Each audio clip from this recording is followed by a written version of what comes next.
Hello and welcome back to the HF Design Studio channel. My name's Alana. I'm a freelance lettering artist and designer, and today's video is going to be an Adobe Fresco updates video. If you've opened the app lately, you've probably noticed that a lot of things have been changed, added, moved around, so we're going to be looking into all of those things. So grab your iPad and let's jump in together. One of the most obvious changes that you probably have noticed lately is the completely new layout of the program. And they said that they've done this change so that your canvas and work can feel more center stage. Things will be easier to find. You'll spend less time navigating and more time creating. Let me know in a comment down below if you feel like that is achieved in this new layout. As someone who uses Adobe Fresco every single day, I found myself wondering where certain things were now that they've moved them. So if you're feeling the same way, here's where some things have moved. So obviously they have the toolbar at the top now. It used to be on the left-hand side.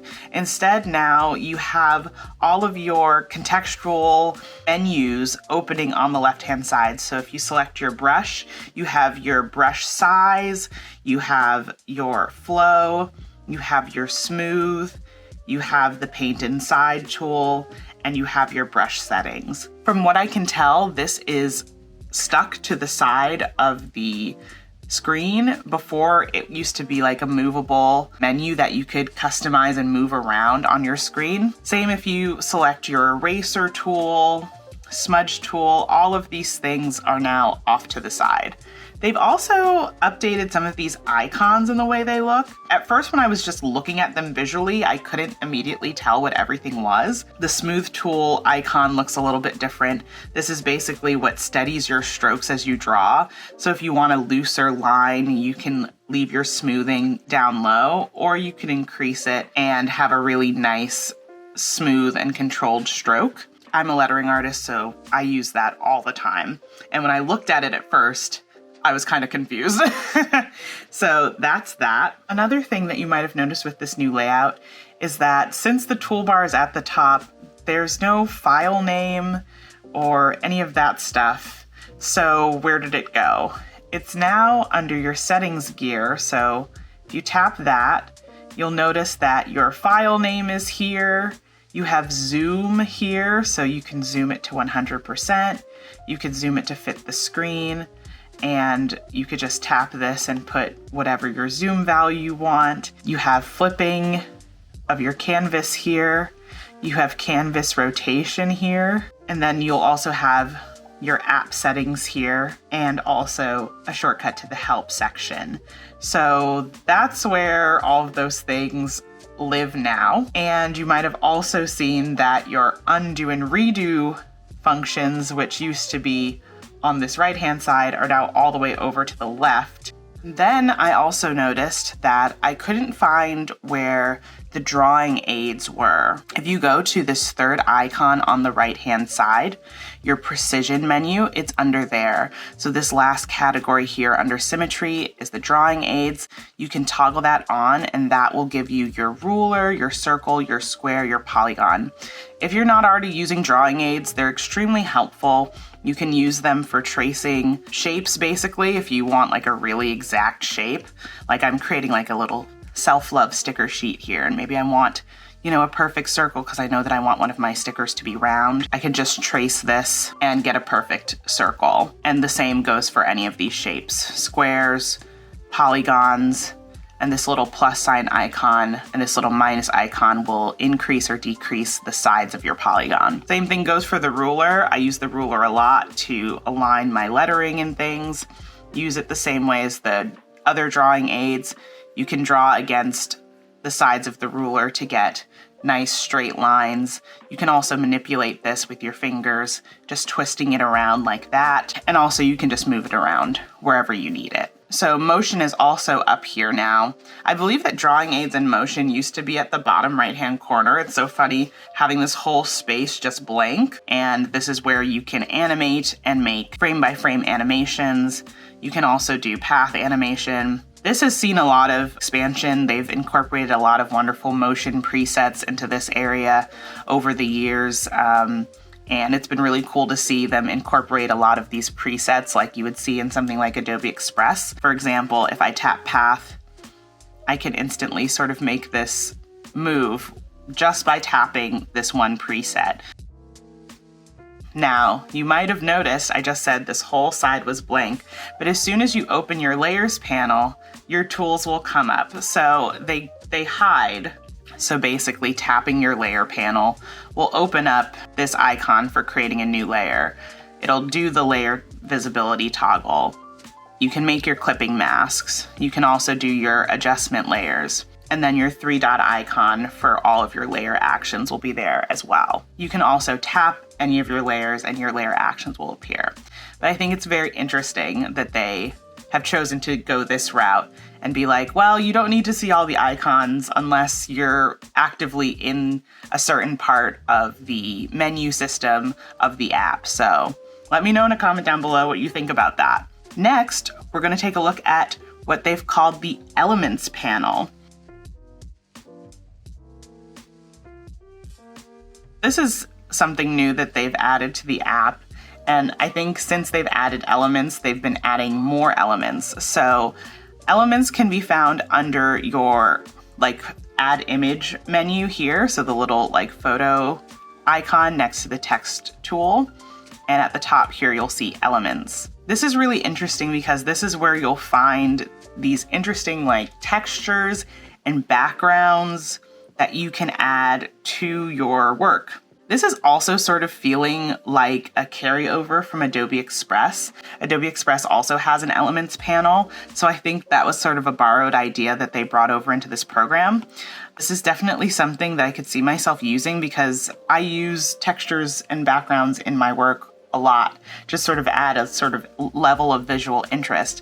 So there's already a lot of categories here to choose from. Let's just go to gradient, for example. Yeah, these are really cool, really beautiful. Let's see what happens when we click one. So it'll add into your document. So it'll add in as an image. So this is a photo image. If I want to have this crop to my canvas size, I can convert this to a pixel layer. This is very interesting to see. They've really expanded this part of the program. They have an element section called comic, which is cool. This gives you a nice layout if you're just trying to do a comic book kind of thing and you don't want to have to draw all your individual panels. That's a really cool resource.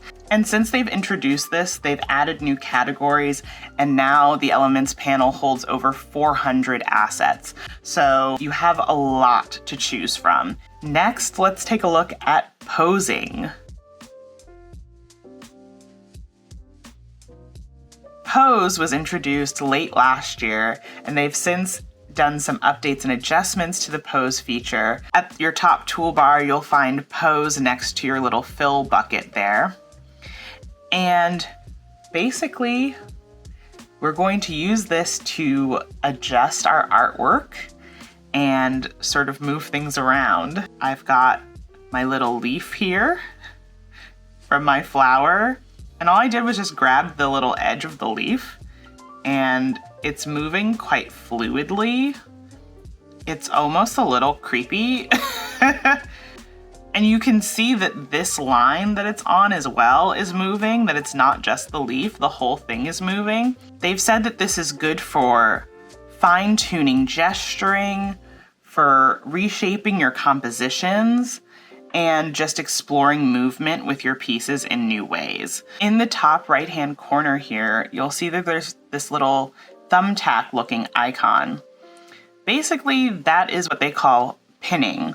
So if you have that tool active, you tap that, this will basically say that I generally want whatever object or illustration I'm manipulating to stay in this general area. So I'm moving things around, I'm moving this flower around, but it's not going crazy, right? It's not going everywhere. It's still pinned here in a way. But if I deselect that little thumbtack, now it's fair game. Now we're going everywhere. Just being able to just pick that up and just move it around is super weird. It's like it's a ghost. Because like, I almost think it's like, well, if I want to reposition my compositions, I use the lasso tool. But this isn't to say that this has no use. I'm just saying that it would take me a moment or 2 or 3 to figure out exactly how to use this kind of tool for my specific style of illustrating and the kind of work that I do. But let me know how and if you're using the pose tool and if you're having fun with the pose tool. Next, we're going to look at the new basic shape tools.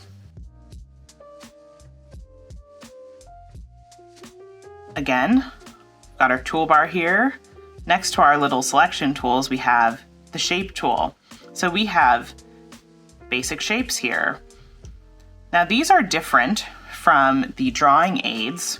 So here I have a triangle. You'll see a little context menu that opens up at the bottom. You can just tap done once you're ready to place it wherever. You can move this around with the transform tool. You can skew this and distort it however you want. You'll also notice that this is a vector layer. You know that it's a vector layer because it has this blue dot next to the layer tile, as opposed to something which is a pixel layer, which has like this sort of pixelated icon next to its layer tile. So that's how you tell them apart. For drawing aids, like I said, you can trace around your drawing aids. If I wanted to trace around this, I'd have to use a drawing aid, for example, as opposed to using a basic shape tool. Now I can also fill my drawing aid in the center like that. So similar, but not the same. So we've got a whole bunch of basic shapes here. It's really nice. I think it's like a good convenience thing. Got cool starbursts here. Let's get a little clipping mask going in here. So you can interact with these like you would with anything else, recoloring them, repositioning them. You'll also notice that they've toggled basic and then libraries to the right. Now this is what the shapes used to be in Adobe Fresco.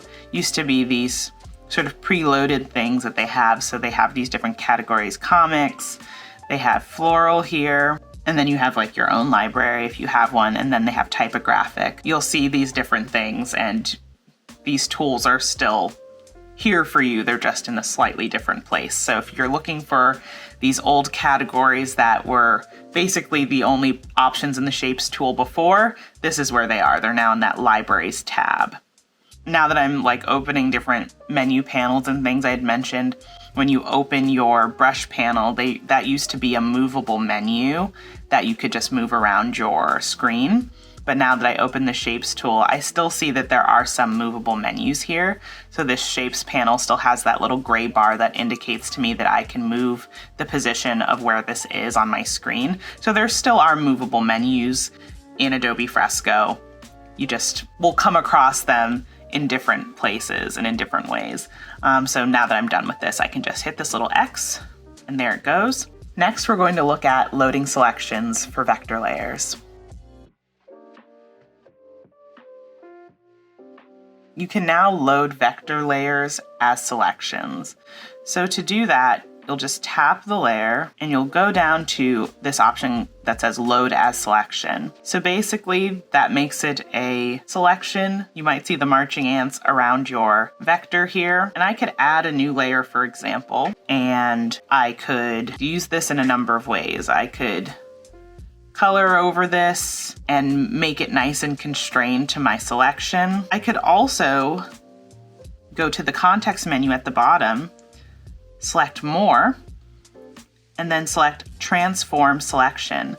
So I did that over there, made that edit, and now I can move this over. I can scale this. I can rotate this and say, okay, now I want to be over here. And as you can see, it's all within the bounds of my selection. So this is all from that original selection from my vector star. You used to only be able to do this with pixel layers. So now they have the option available for vector layers as well. And if you didn't know how to transform your selections, now you know. Last but not least, let's look at our brush panel. So this was also an edit that they made in late last year, but you probably already noticed that your brush panel looks a lot different than it used to. So if you open it up, you'll see that you have a giant brush panel, and it still has taken me quite some time to get used to this change. They just have everything down the side. There used to be pixel brush icon, a live brush icon, which had your watercolor and oil brushes, and then a vector brush icon. Now everything is just together. It also allows you to go to this little toggle here and select from just your pixel brushes.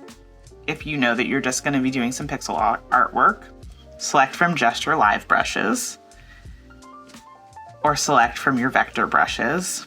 So it does give you that option to make it more specialized if you need it to be. I usually have it on all brushes. This is probably the most chaotic way to do it. If I have my blocky mixer selected, for example, as I'm going through, it'll just automatically change the categories of brushes as I scroll through them. What I do like is that it tells you exactly how many brushes are in each section.